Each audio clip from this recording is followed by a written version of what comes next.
예, 양자역학과 분류 조금 아까 발표하신 분이 얘기하신 바에 의하면 정견은 어떻게 우리가 제대로 세상을 볼 것인가 하는 문제인데, 예, 저는 이번에는 파동과 입자의 이중성하고 스핀을 측정하는 그 문제가 이제 무와의 연기 공하고 어떻게 연결이 되는가, 그 문제를 말씀을 드리겠습니다.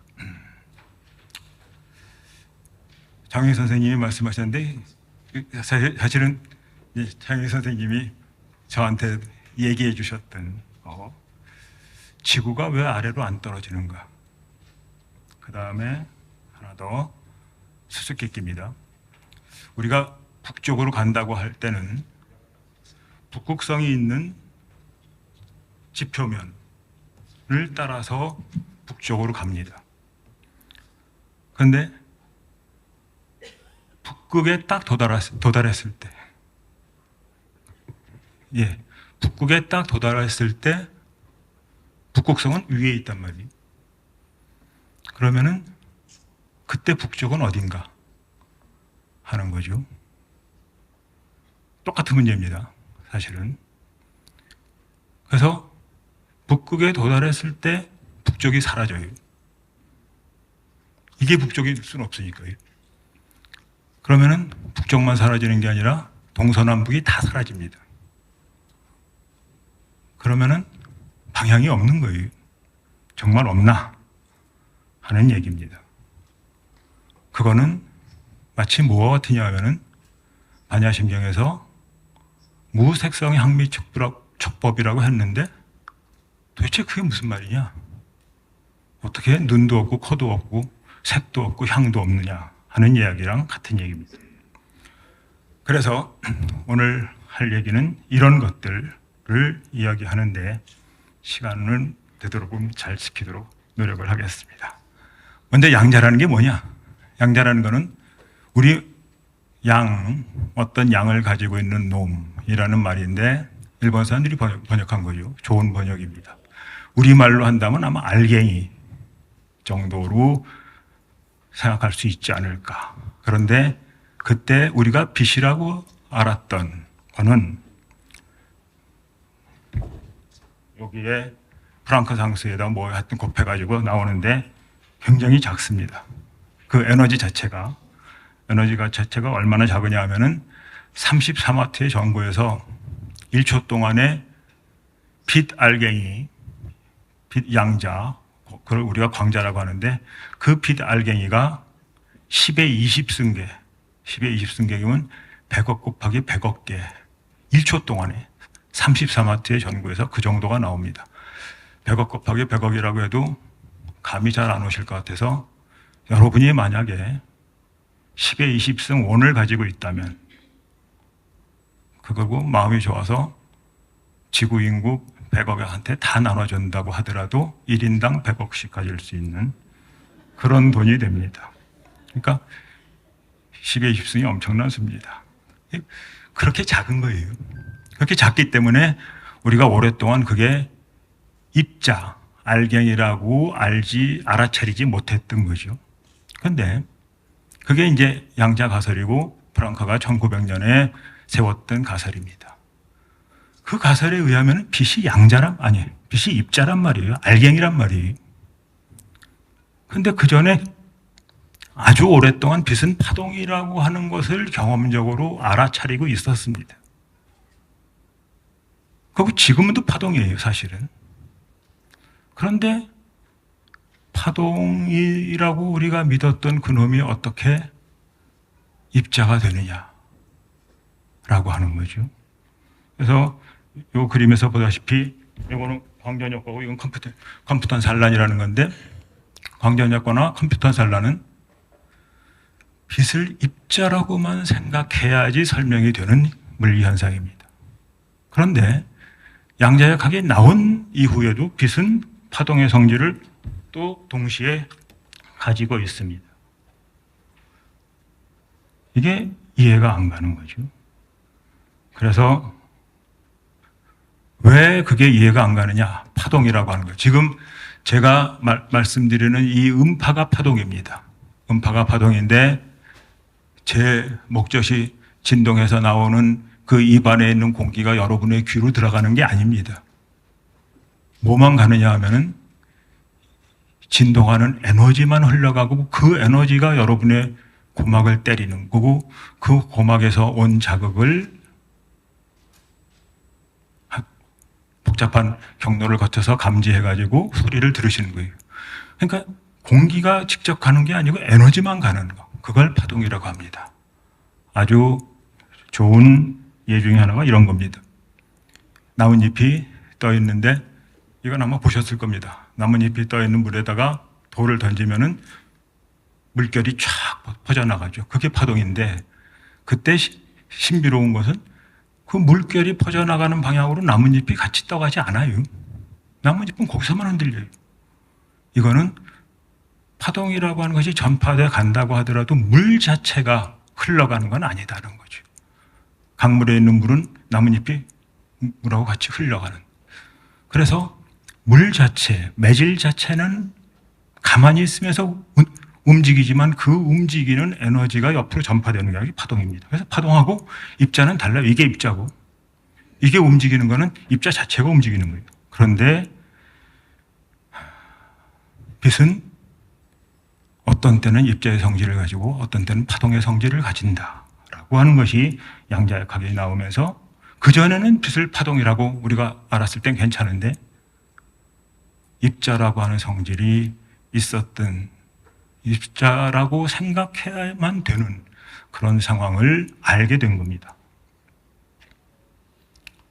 그런데 이거는 또 반대로 전자는 우리가 입자라고 생각하는데 전자를 가지고 실험을 하면은 이렇게 간섭무늬가 나타납니다. 이중간섭 실험입니다. 전자만 그러느냐? 거대 분자도 그렇게 돼요. 여기서 수소 원자의 25,000배가 되는 이거 이제 몇 년 전에 노벨상을 탄 자일링거 그룹, 빈 대학의 자일링거 그룹에서 한 연구입니다. 이렇게 거대한 분자까지도 파동의 현상을 보인다. 이거는 빈 대학의 물리학과의 홈페이지에 나와 있는 거대 분자의 모식도입니다. 자, 그러면은 이제 여기서 중요한 문제가 발생합니다.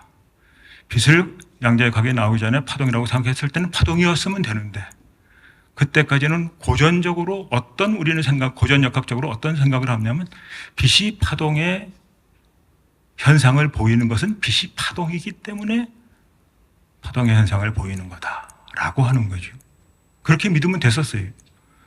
근데 양자역학에 나오면서 그 전에 파동이라고 믿었던 빛이 입자처럼 행동하는 경우가 생겼고 입자라고 믿었던 전자는 파동처럼 행동하는 그런 현상을 알게 된 거죠.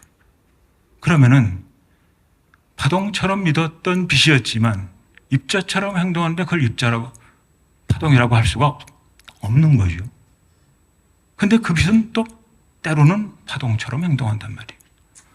그러니까 파동처럼 행동하는 때가 있는 그 빛을 보고 입자라고 할 수가 없고 입자처럼 행동하는 그 빛을 보고 파동이라고 할 수가 없습니다.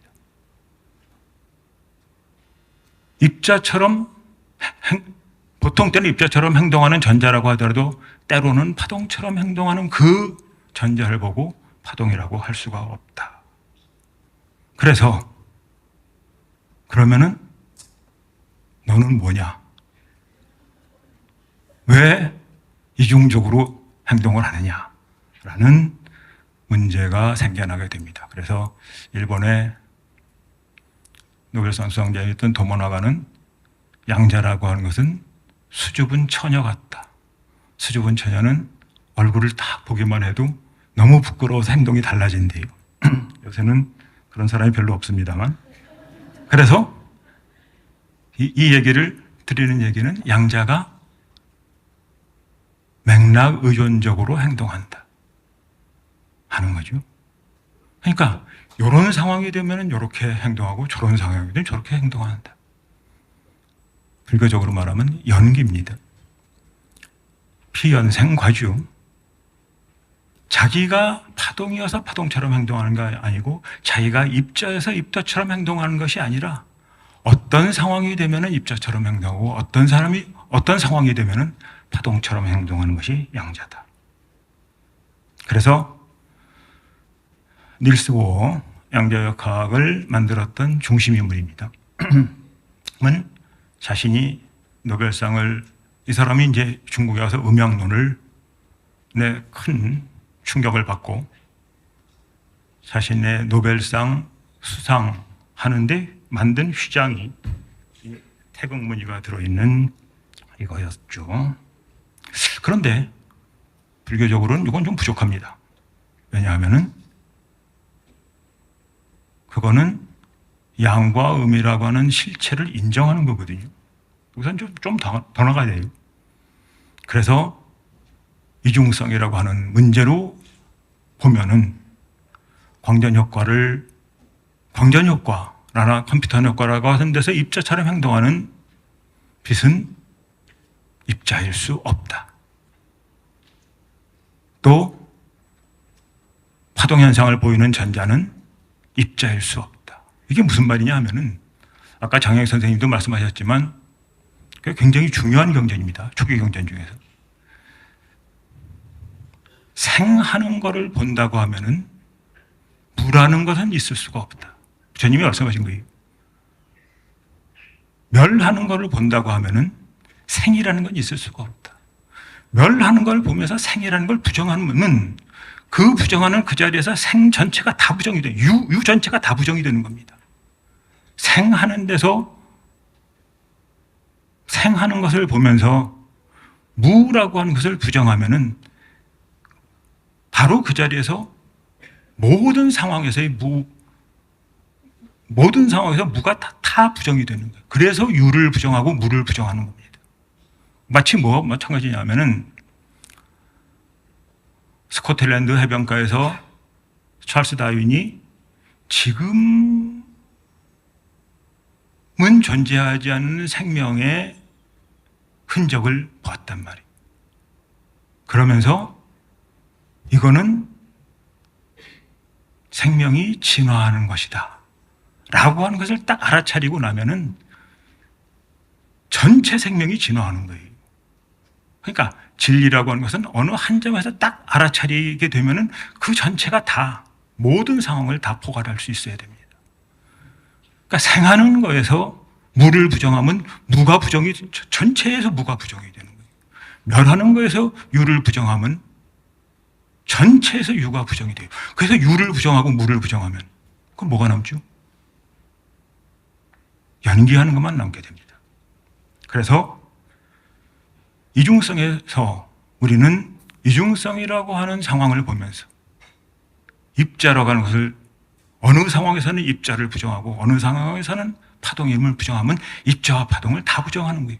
그러면은 뭐가 돼요? 양자는 전자는 양자도 전자도 입자도 아니고 파동도 아니다. 그럼 입자나 파동은 뭐냐? 우리가 양자라고 하는 놈에다가 뒤집어 씌운 개념이, 다시 말하면은 이 이중성으로부터 입자도 부정하고 파동도 부정해야 하는, 입자라는 이름도 파동이라는 이름도 양자를 제대로 이야기하는 것일 수는 없다. 그걸 부처님께서는 업은 있다고 하더라도 업자는 없다고 말씀하셨습니다. 업이 있으니까 현상이 일어나는 거예요. 그러나 그 업을 일으키는 바로 그 자가 그 업을 일으키는 그놈이냐? 그거는 아니다. 라는 거죠. 스핀 잠깐만 얘기했습니다. 스핀은 이제 굉장히 복잡한데, 스핀은 간단하게 얘기하면 전자라든가 양성자라든가 원자라든가 뭐 하는 것들이 전부 다 자석의 성질을 가지고 있다고 하는 거예요. 그런데 자석은 보통 고전 물리학적으로는 전하가 회전을 해야 되는데 전자는 점이기 때문에 회전할 수가 없습니다. 그렇기 때문에 스핀은 공간적인 걸로 나타낼 수가 없기 때문에 수학적으로는 매트릭스로 나타냅니다. 어쨌건 그건 넘어가고.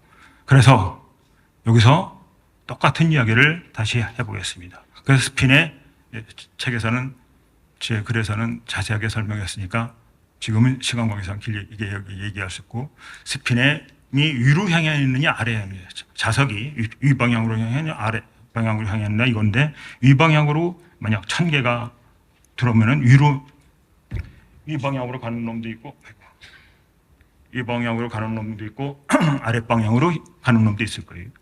근데 다시 한번 위 방향으로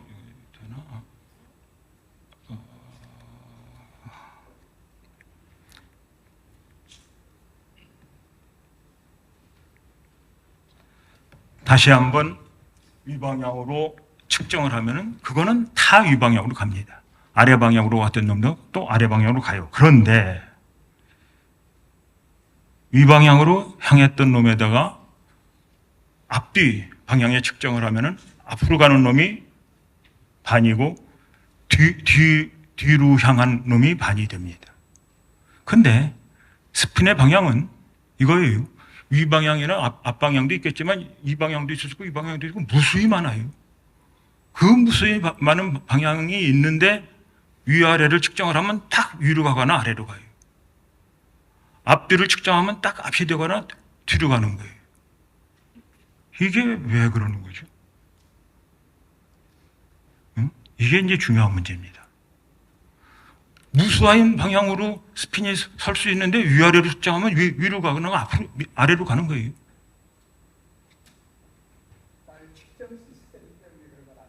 그렇죠. 내가 어떻게 측정하느냐에 따라서 스핀이 그걸 움직여가는 거예요. 그러니까 이건 단순히 어떤 대상을 놓고 그냥 관측하는 게 아닙니다. 이 대상이 내가 관측하는 행위에서 이 대상이 반응을 하는 거예요. 이거를 이제 이론적으로 정리하면은, 제 글에서는 자세히 썼습니다만, 이론적으로 정리하면 뭐 힐버트 공간이 있고, 힐버트 공간이 내가 뭐를 관측하느냐에 따라서 힐버트 공간이 만들어지는 거예요. 그게 양자역학의 이론입니다. 이 양자역학의 이론은 관측된 경험을 합리적으로 체계적으로 설명할 수 있는 틀이 이론이에요. 이론이 뭐 따로 있는 게 아니라. 그런데 더 재밌는 거는 여기에 위아래로 측정을 하고 앞뒤를 측정하면 앞이나 뒤가 된다고 그랬어요. 그런데 다시 위아래를 측정하면은 아까 위아래로 측정했을 때 다 위였던 놈이 그 다음에는 위로 갈 수도 있고 아래로 갈 수도 있어요. 앞뒤를 측정했다는 그 사실 때문에 이놈이 바뀌는 거예요. 왜냐하면 내가 거기에 참여를 했기 때문에. 그래서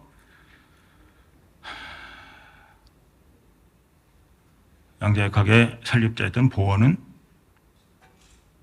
독립된 물질 입자라고 하는 것은 사실상 존재하지 않는다.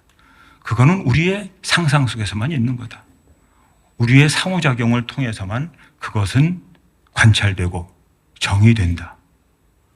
그 다음에 하이젠버그는 뭐라고 했냐면 우리가 보는 거는 자연 그 자체가 아니다. 우리의 질문 방식에 따라서 도출된 자연이다 라고 이야기를 합니다.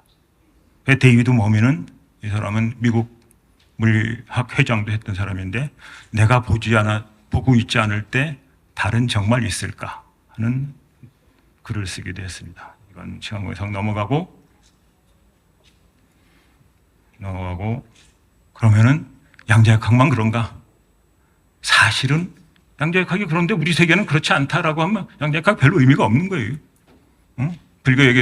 불교하고도 별 관련이 없고, 그러면 이제 양자역학만 그런가? 사과는 붉게 보이죠. 사과는 붉은가? 사과가 붉다고 하면은 무색성 향유촉법에 무색이라는 말은 틀린 겁니다. 반야심경 틀린 거예요. 근데 사과가 붉은가? 여기서 사과가 붉지 않다라는 말이 나와야 돼요. 왜냐하면은 전자가 입자가 아니라고 했고, 또 뭐였지? 빛이 파동이 아니라고 했고, 양자는 입자도 파동이 아니라고 다 부정을 한 상태에서 사과는 붉다. 그건 말이 안 되죠. 그래서 우리 일상생활에서는 그런가? 우리가 어떤 물체를 관측한다는 게 뭐냐 하면은 이게 빛이 일로 들어가지고 망막에서 빛이 수정체를 통과해서 망막에 들어가서 자극을 합니다. 그 망막에는 세 가지의 세포가 있어요. 색을 감지하는. 뭐지? 빨강, RGB라고 하는 거. 빨강, 빨강, 그린, 파랑의 세 가지 색이 있어요. 딱 우리는 그 세 가지 색만 탐지를 합니다. 그래서 그 자극이 대뇌로 가요. 그 대뇌로 가서 대뇌가 그 세 가지 색을 조합한 걸 가지고 색을 판별을 합니다. 그래서 한글에 보면 한글 제 컴퓨터 화면에 나와 있는 요 색깔 여기 보시면은 아마 거기를 딱 찍어 보시면 빨강이 얼마, 그린이 얼마, 브루가 얼마인지 그 배율이 나올 겁니다. 우리가 보는 세계가 그런 거지요. 그러면은 이제 여기 사과가 있는데 이 사과는 그냥 단지 전자기파만 나오는 거예요. 그게 수정체로 가요. 그리고 망막을 자극해요. 그리고 그것이 대뇌로 갔단 말이에요. 여기까지. 대뇌로 가기 전까지. 정말 빨간색이 있었어요? 없었어요. 그냥 전자기파만 있는 거예요. 그 전자기파만 있는데 그 들어온 전자기파에 의한 자극을 시신경이 대뇌로 전달하고 그 전달한 그 자극을 대뇌가 해석한 겁니다. 그러니까 여기까지 빨강색이 없었어요. 빨강색이라고 우리가 감지하는 그거는 대뇌가 만들어낸 거예요. 우리 마음이 만들어낸 겁니다. 그러니까 뭐예요? 사과는 빨갛지 않다. 사과가 빨갛게 보이는 것은 우리 마음이 만든 거다. 그래서 화엄경에서는 야마창공 개천품의 백자 개성입니다. 마음은 심여공화사, 마음은 체주가 많은 화가와 같다. 이렇게 마음이 만들어내지 않은 무법 이불조, 만들어내지 않은 것이라는 것은 하나도 없다. 그 다음에 노란문을 해석하면은 만약에 마음이 굴러가서 이런 세간을 다 만들어낸 걸 안다면 이 사람은 부처를 본 것이다. 오직 마음일 뿐이다. 라는 이야기를 하고 있습니다. 그래서 제가 좋아하는 무지개 하나 가지고 이야기를 마치도록 하겠습니다. 여기 무지개가 어떻게 뜨느냐. 이게 태양입니다. 이게 위에 있는 물방울이고 여기 아래에 있는 물방울이고, 그래서 위에 있는 물방울에 안으로 태양빛이 들어가면서 한 번 굴절하고 한 번 반사하고 다시 한 번 굴절하고 튀어나와요. 그리고 아래에 있는 물방울에서도 두 번 굴절하고 한 번 반사하면서 빛이 나옵니다. 위에 있는 물방울에서 여기 빨주노초 파남보의 7가지 색깔이 다 나옵니다. 아래에 있는 물방울에서도 빨주노초 파남보의 7가지 색깔이 다 나오고요. 그런데 내 눈이 여기 있기 때문에 위에 있는 물방울에서는 빨강색만 봐요. 아래에 있는 물방울에서는 보라색만 봅니다. 자, 그러면 위에 있는 물방울에서는 빨주노초 파남보가 다 나왔어요. 우리가 빨강색이라고 보는 그 물방울은 빨주노초 파남보의 7가지 색깔을 다 뿜어낸단 말이에요. 그 물방울이 빨강색입니까? 아니죠. 아래에 있는 물방울이 보라색입니까? 아니에요. 위에 있는 물방울도 아래에 있는 물방울도 빨주노초 파남보를 다 뿜어내지만 태양과 그 물방울과 나의 눈이 어디에 위치해 있느냐는 그 조건에 따라서 위에 있는 물방울은 빨강색으로 나타나고 아래에 있는 물방울은 보라색으로 나타난다. 위에 있는 물방울도 빨강색이 아니고 아래에 있는 물방울도 보라색이 아니지만 위에 있는 물방울은 빨강색으로 보이고 아래에 있는 물방울은 보라색으로 보인다. 똑같은 구조예요. 이중성에서 양자는 어떤 상황에서는 맥락으로 의존적으로, 어떤 상황에서는 입자로 행동하고 어떤 상황에서는 파동으로 생각하기 때문에 입자인 것이 부정되고 파동인 것이 부정되고, 그래서 입자도 아니고 파동이 아니었다고 생각한 것과 똑같이 위에 있는 물방울은 빨강색으로 보이지만 모든 것을 다 뿜어내기 때문에, 그러니까 위에 있는 또 같은 맥락을 본다면 위에 있는 물방울이 아래에 있는 물방울이 보라색으로 보이기 때문에 위에 있는 물방울이 빨강색이라고 얘기할 수가 없어요. 위에 있는 물방울이 빨강색으로 보이기 때문에 아래에 있는 물방울이 빨강색이라고 할 수가 없어요. 뭐 여기서는 더 분명합니다만, 그래서 위에 있는 물방울도 아래에 있는 물방울도 빨주노 초판한 바 어느 것인지 다 부정이 된다. 다시 말하면 대상이 빨강이어서 나한테 빨강으로 나타나는 것이 아니고 대상이 보라여서 나한테 보라로 나타나는 것이 아니다. 제가 들기 좋아하는 예 중에 하나는 도봉산을 의정부에서 보면 북도봉이 보이고 북한산에서 보면 남도봉이 보입니다. 내가 어디에 가 있느냐에 따라서 도봉산의 모습이 달리 나타나는 거예요. 조건에서 따라 달리 나타나는 거. 연기에 따라서 그렇게 보이게 조건이 만들어지면 북도봉을 볼 수 있고 남도봉을 볼 수 있다. 광전효과라고 하는 어떤 실험 장치를 만들어 놓으면 빛이 입자처럼 행동합니다. 그러나 이중간섭 실험 장치를 만들어 놓으면 빛은 파동처럼 행동해요. 그와 똑같이. 근데 그것이 양자역학의 세계에서만 성립하는 것이나 이 무지개에서 보이는 이것처럼 그 각각의 물방울은 빨강색으로 보여도 빨강색이 아니고 보라색으로 보여도 보라색이 아니다. 빨강색도 아니고 보라색도 아닌 그 물방울이 하늘의 무지개를 만들어낸단 말이에요. 그럼 무지개 어디 있는 거죠? 무지개는 어디 있습니까? 역시 다시 내 마음이 만들어내는 거예요.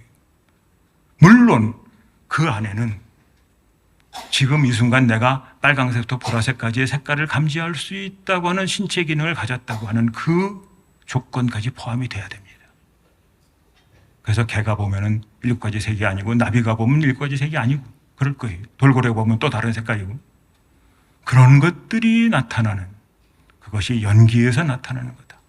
그래서 양자역학적으로 보면은 파동이라는 것도 부정하고 입자라고도 부정하는 것처럼 스핀이라고 하는 것도 위도 아니고 아래도 아니고 그런 것들이 다 부정될 수 있는 것처럼 일상생활에서도 거시세계에서도 그건 마찬가지다. 하늘에 있는 물방울은 어떤 것도 붉은색도 아니고 보라색도 아니다. 다시 그러면은 뭐냐? 그거는 우리가 부처님은 이렇게 말씀하셨죠. 12연계에서 무명연 행하고 행연식하고 식연 명색한다고 그러셨어요. 거기에 이름과 형색을 붙여 넣는 거예요. 우리의 식의 작용이에요. 식의 노름이죠. 행은, 무명연 행할 때 행은 뭔가를 조작한다는 의미가 있습니다. 왜 조작하느냐? 무명 때문에 조작하는 거예요. 그 조작을 해서 사실은 색이 빨강색이 아닌 것을 빨갛다고 조작을 하고 입자가 아닌 것을 입자라고 조작을 하고 파동이 아닌 것을 파동으로 조작하는 그 세계가 무명의 세계다. 그 세계가 명색으로 만들어진 세계다. 그 세계를 불교에서는 세간이라고 합니다. 그래서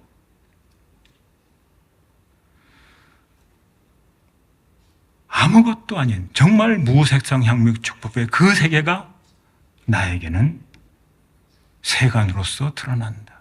그 세간은 전부 다 나의 마음이 만들어내는 것이다 라는 걸로 강의를 마치겠습니다.